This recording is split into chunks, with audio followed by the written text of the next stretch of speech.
Assalamualaikum. Sa kan si Siti Rauda Arpung Baya-Baya. Iman to na 20 years old, running 21. Medyo mahirap ang buhay since dapat na stable a job o parents. Dapat mag-gear kami sa gastusin.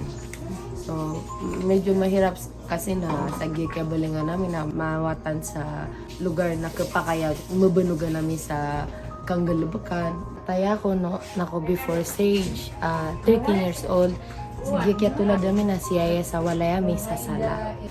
Ayaw pa akan or dream akan na maswas in the future is mabawi lahat ng mga nawala sa mga tao.